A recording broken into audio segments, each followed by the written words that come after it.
बिस्मिल्लाहिर्रहमानिर्रहीम, अस्सलाम वालेकुम। इससे निस्सर रहमान आपकी खिदमत में दोबारा हाज़िर हुए हैं। आज हम एक ऐसे फार्म पे आए हैं जो जिसका नाम दाऊद प्रोटीन है। वो फार्म हमारे एरिया से काफ़ी दूर है, बहुत कम विजिट होता है इधर, लेकिन यहाँ पे एक्सपीरियंस सुपरवाइज़र हैं, इनसे हम डिस्कस करते हैं।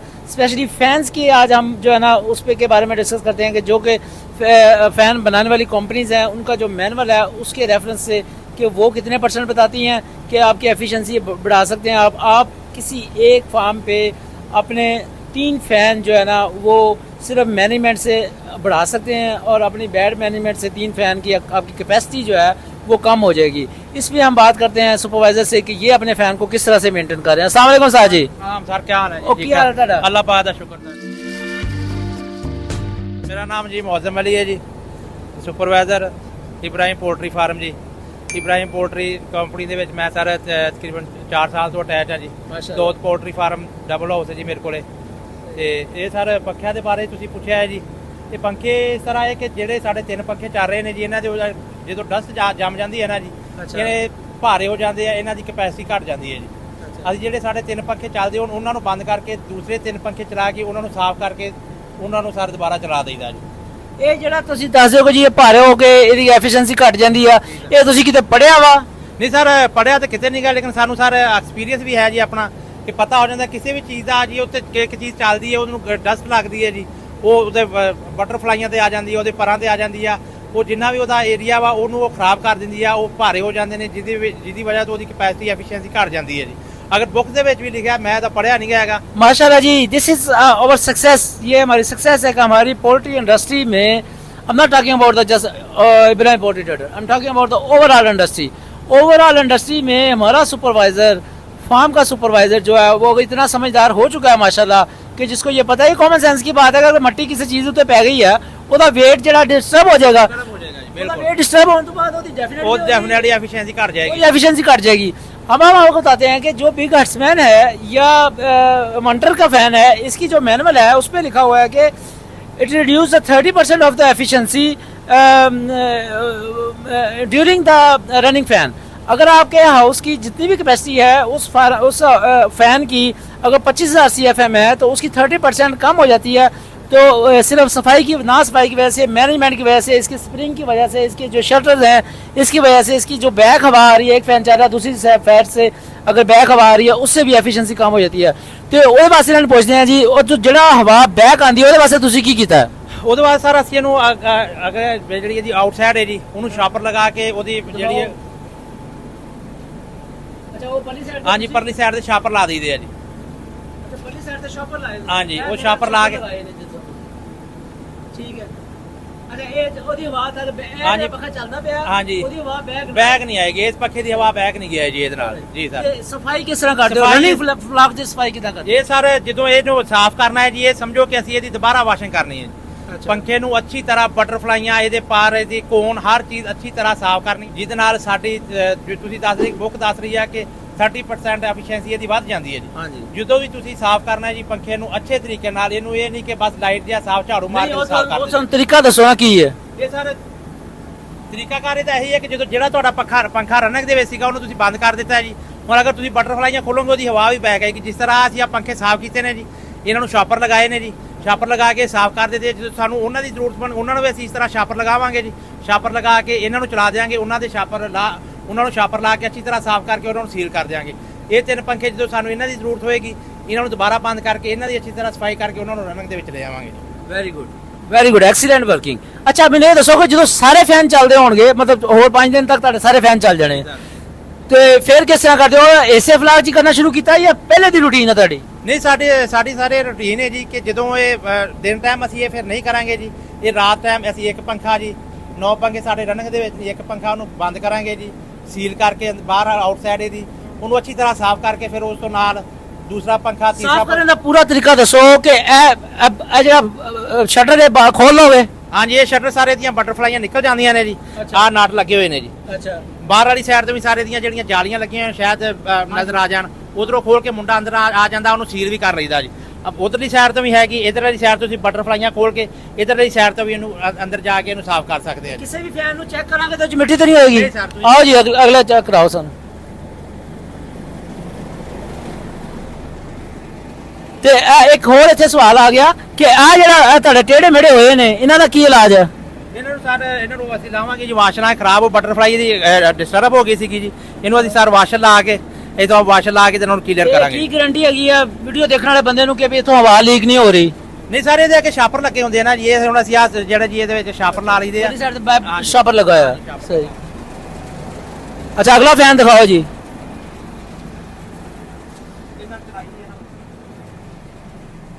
ਅੱਛਾ ਇਹ ਦੇਖੋ ਬਿਲਕੁਲ ਸ਼ਾਪਰ ਲੱਗਾ ਹੈ ਤੁਹਾਡਾ, ਤੇ ਇਹਦੇ ਚ ਹੁਣ ਅਸੀਂ ਹੱਥ ਲਾ ਕੇ ਚੈੱਕ ਕਰ ਲਈਏ ਕਿ ਮਿੱਟੀ ਤੇ ਨਹੀਂ ਹੈਗੀ। ਇਹ ਕਲੋਜ਼ ਕਰਨਾ ਜੀ।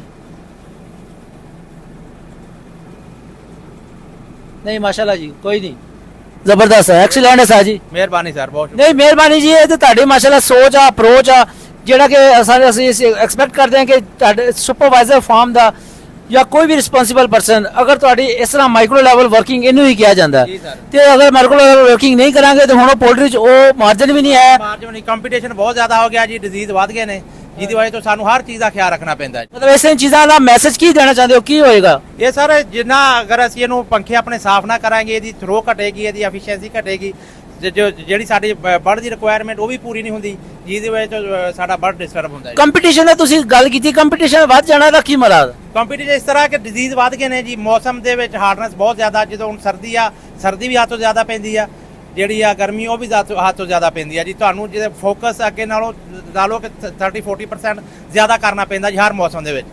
इस चीज को मद्देनजर रखते हुए कि हर चीज का कंपटीशन अल्लाह माशाल्लाह जी माशाल्लाह, ये भी हमारी सक्सेस है, हमारी पोल्ट्री इंडस्ट्री की सक्सेस है कि सुपरवाइजर लेवल तक ये सोच गई है कि we have to work on micro level. अगर आप माइक्रो लेवल पर वर्किंग नहीं करेंगे, आपके मार्जिन कम से कम होते जाएंगे, आप पोल्ट्री इंडस्ट्री से दूर होते जाएंगे, क्योंकि अगर आप ऐसा काम नहीं करेंगे तो आपकी जो है ना वो कॉस्ट डेफिनेटली बढ़ती जाएगी और आपकी जो प्रोडक्शन है वो डाउन होती जाएगी। तो एज पर मैनुअल जो है इसका, उसके मुताबिक अगर आपके शटर ठीक नहीं है, बैक हवा आ रही है, अगर आपके जो पर हैं परों के ऊपर डस्ट है, तो वो इनके मैनुअल के मुताबिक जो कंपनियां फ़ैन बना रही हैं उनके मुताबिक आपकी 30% जो है ना वो एफिशिएंसी डाउन हो जाती है। तो अगर वो बुक्स के मुताबिक अगर हम इसको साफ़ करेंगे, जो कि सफाई की रूटीन होती है, लेकिन इसको आपने अपनाना है, इसको आपने अडॉप्ट करना है, इसको आपने इसी तरह से लेकर चलना है कि किसी भी फ़ैन के ऊपर हम ऐसे कंप्रोमाइज़ ना करें कि वो जो है ना वो फ़ैन इस तरह करके जो है ना वो रहा हो। उसके अलावा और कोई फ़ैन की मतलब जी बस बेल्ट वगैरह का, बेल्ट वगैरह ਜਿਹੜੇ ਚੈੱਕ ਕਰਨੇ ਚਾਹੀਦੇ ਹਰ ਡੇਲੀ, ਜਿਹੜੇ ਪੰਖੇ ਤੁਹਾਡੇ ਚੱਲਦੇ ਨੇ ਉਹਨਾਂ ਨੂੰ ਚੈੱਕ ਕਰੋ।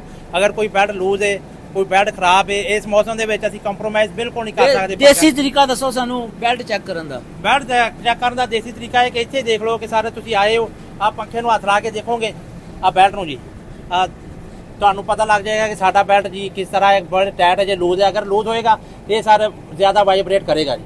ਵਾਈਬ੍ਰੇਟ ਕਰਨ ਤੋਂ ਮੀਨ ਕਿ ਇਹਦਾ ਸਾਡਾ ਬੈਲਟ ਜਿਹੜਾ ਹੈ ਲੂਜ਼ ਹੈ, ਇਹ ਕਿਸੇ ਟਾਈਮ ਵੀ ਅਗਰ ਲੱਥ ਸਕਦਾ, ਨਹੀਂ ਲੱਥ ਸਕੇਗਾ। ਅਗਰ ਲੱਥੇਗਾ ਨਹੀਂ ਤੇ ਇਹ ਜਿਹੜਾ ਪੰਖੇ ਦੀ ਜਿਹੜੀ ਥਰੋ ਹੈ ਸਪੀਡ ਹੈ ਉਹ ਘਟ ਜਾਏਗੀ ਇਹਦੇ ਨਾਲ ਜੀ। ਇਹ ਸਾਨੂੰ ਡੇਲੀ ਬੇਸਿਸ ਤੇ ਚੈੱਕ ਕਰੀਦੇ ਆ ਜੀ ਪੰਖੇ ਆਪਣੇ, ਕਿ ਆਇਆ ਇਹਨਾਂ ਦੇ ਵਿੱਚ ਕਿਸੇ ਬੈਲਟ ਨੂੰ ਕੋਈ ਮਸਲਾ ਨਹੀਂ। ਇਹ ਸੁਪਰਵਾਈਜ਼ਰ ਦਾ ਕੰਮ ਆ, ਕਿਹਦਾ ਕੰਮ ਹੈ ਇਹ? ਸਰ ਸਾਡਾ ਓਵਰਆਲ ਸਾਰਿਆਂ ਦਾ, ਸਾਡੀ ਟੀਮ ਦਾ ਵੀ ਕੰਮ ਆ। ਸੁਪਰਵਾਈਜ਼ਰ ਦੀ ਸਭ ਤੋਂ ਜ਼ਿਆਦਾ ਜ਼ਿੰਮੇਵਾਰੀ ਹੈ ਕਿ ਉਹਨੂੰ ਦੇਖਣਾ ਚਾਹੀਦਾ। ਬਾਕੀ ਮੁੰਡਿਆਂ ਨੂੰ ਵੀ ਅਲਹਮਦੁਲਿਲਾ ਮੋਟੀਵੇਟ ਕਰੀਦਾ ਕਿ ਉਹ ਆਪਣਾ ਦੇਖਦੇ ਨੇ, ਹਰ ਚੀਜ਼ ਨੂੰ ਦੇਖ ਕੇ ਕਲੀਅਰ ਕਰਕੇ, ਅਗਰ ਉਹਨਾਂ ਨੂੰ ਕੋਈ ਚੀਜ਼ ਵੀ ਨਜ਼ਰ ਆਉਂਦੀ ਹੈ ਉਹਨਾਂ ਨੂੰ ਦੱਸਿਆ ਕਿ ਤੁਸੀਂ ਸਾਨੂੰ ਉਸੇ ਟਾਈਮ ਦੱਸਣਾ, ਨਾ ਕਿ ਤੁਸੀਂ ਉਹਨੂੰ ਲੁਕਾਉਣ ਦੀ ਕੋਸ਼ਿਸ਼ ਕਰੋ ਕਿ ਬਾਅਦ ਵਿੱਚ ਕਰ ਲਾਂਗੇ। ਇਹਦੇ ਵਿੱਚ ਬਾਅਦ ਵਾਲਾ ਕਨਸੈਪਟ ਹੀ ਨਹੀਂ ਹੈਗਾ। ਜਿਹੜੀ ਬੈਲਟ ਕੀ ਤੁਹਾਡੇ ਕੋਲ, ਅਗਰ ਫਰਜ਼ ਕਰੋ ਬੈਲਟ ਖਰਾਬ ਹੋ ਗਿਆ ਤੇ ਫਿਰ ਕੀ ਬੰਦਾ ਨੂੰ ਭੇਜਣਾ ਮਾਰਕੀਟ ਜਾ ਬੈਲਟ ਲੈ? ਨਹੀਂ, ਸਾਡੇ ਕੋਲੇ ਉਹਦੇ ਆਪਸ਼ਨ ਮੌਜੂਦ ਨੇ। ਅਸੀਂ ਆਪਣੇ ਕੋਲ ਜਿਹੜਾ ਐਕਸਟਰਾ ਸਮਾਨ ਰੱਖੀਦਾ ਜੀ, ਕੋਈ ਵੀ ਚੀਜ਼ ਅਸੀਂ ਜਿਹੜੀ ਆ ਕੋਸ਼ਿਸ਼ ਕਰੀਦੀ ਆ ਕਿ ਬਾਹਰ ਇੱਕ ਫਲਾਗ ਦੇ ਵਿੱਚ ਸਾਨੂੰ ਬਾਹਰ ਘੱਟ ਤੋਂ ਘੱਟ ਜ਼ਿਆਦਾ ਜਿਹੜਾ ਨਾ ਜਾਣਾ ਪਵੇ। ਬਾਹਰ ਅਸੀਂ ਬਹੁਤ ਕੰਮ ਜਾਂਦੇ ਆ ਜੀ, ਆਪਣੇ ਕੋਲੇ ਸਾਡੇ ਕੋਲੇ ਹਰ ਚੀਜ਼ ਇੱਥੇ ਮੌਜੂਦ ਹੁੰਦੀ ਹੈ ਫਲਾਗ ਦੇ ਦੌਰਾਨ। ਅਲਹਮਦੁਲਿਲਾ ਕੰਪਨੀ ਜਿਹੜੀ ਚੀਜ਼ ਅਸੀਂ ਦੱਸੀ ਜਾਏ, ਸਾਡੀ ਉਹ ਚੀਜ਼, ਸਾਡੀ ਰਿਕੁਆਇਰਮੈਂਟ ਸਾਡੀ ਬਿਲਕੁਲ ਪੂਰੀ ਹੁੰਦੀ ਹੈ ਜੀ। ਜਿਹੜੀ ਚੀਜ਼ ਦੀ ਅਸੀਂ ਡਿਮਾਂਡ ਕਰਦੇ ਆ ਸਾਨੂੰ ਟਾਈਮ ਨਾਲ ਪਹੁੰਚ ਜਾਂਦੀ ਹੈ ਜੀ। ਜੀ ਸਰ। ਚਲੋ ਇੱਕ ਬੈਲਟ ਹੋ ਗਿਆ, ਇਹ ਹੋ ਗਿਆ। ਉਸ ਤੋਂ ਬਾਅਦ ਪੁਲੀ ਵਗੈਰਾ ਦਾ ਕੋਈ ਦੱਸੋ, ਪੁਲੀ ਦਾ ਐਡਜਸਟਮੈਂਟ, ਸਮਾਲ ਪੁਲੀ ਦਾ, ਛੋਟੀ ਪੁਲੀ ਦਾ, ਇਹ ਜਿਹੜੀ ਬੜੀ ਪੁਲੀ ਲੱਗੀ ਆ ਇਹਨੂੰ ਕਿੱਦਾਂ ਚੈੱਕ ਕਰਨਾ? ਇਹਨੂੰ ਸਰ ਜਦੋਂ ਤੁਹਾਡਾ ਅਗਰ ਪੁਲੀ ਦੇ ਵਿੱਚ ਕੋਈ ਮਸਲਾ ਹੋਏਗਾ, ਵਾਈਬ੍ਰੇਟ ਕਰੇਗੀ, ਤੁਹਾਡਾ ਪੰਖਾ ਹੀ ਤੁਹਾਨੂੰ ਦੱਸ ਦੇਗਾ ਜੀ।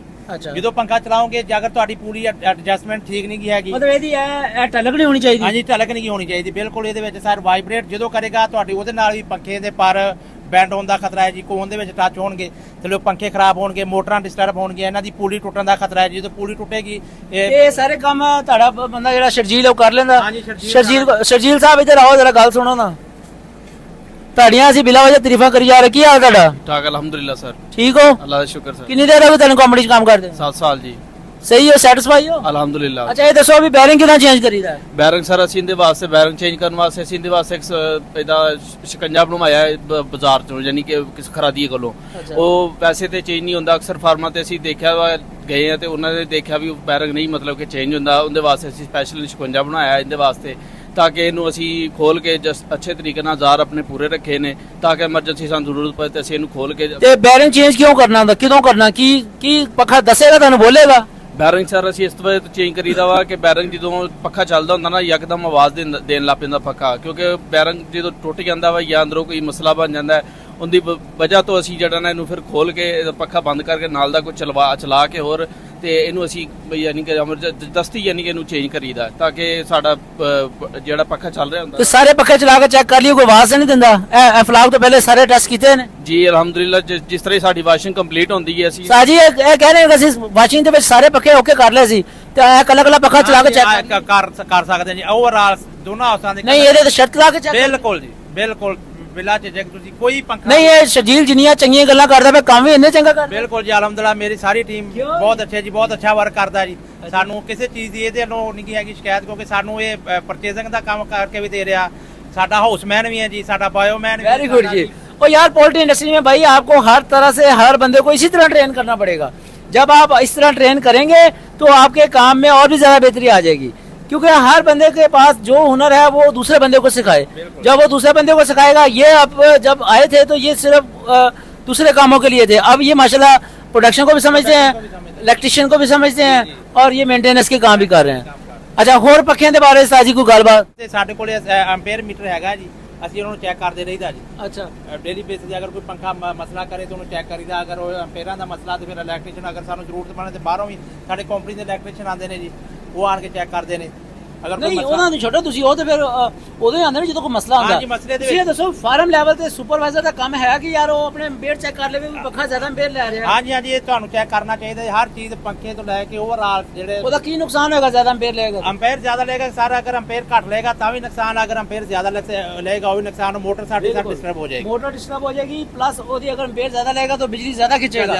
जब ज्यादा लेगा तो इसका मतलब वो अपनी बिजली ज्यादा खर्च कर रहा है, बिल्कुल वो आपकी कॉस्ट बढ़ा रहा है, ਆ ਤੁਹਾਡਾ ਖਰਚਾ ਵਧਾਉਂਦਾ ਪਿਆ। ਜਦੋਂ ਖਰਚਾ ਵਧਾ ਰਿਹਾ ਤੇ ਫਿਰ ਤੁਹਾਡਾ प्रॉफिट मार्जिन डेफिनेटली नीचे आ जाना।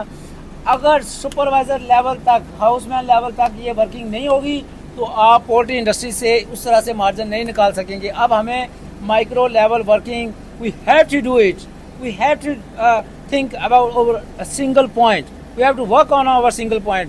अगर हम ऐसे छोटे पॉइंट्स पे वर्क करेंगे then we can do better, we can do good result, we can have a good economical farming। अगर आप इसको हट जाएंगे इससे तो आप माल पाल लेंगे, लेकिन उसमें खर्चा ही आपका इतना ज्यादा हो जाएगा, मार्जिन घट जाएगा।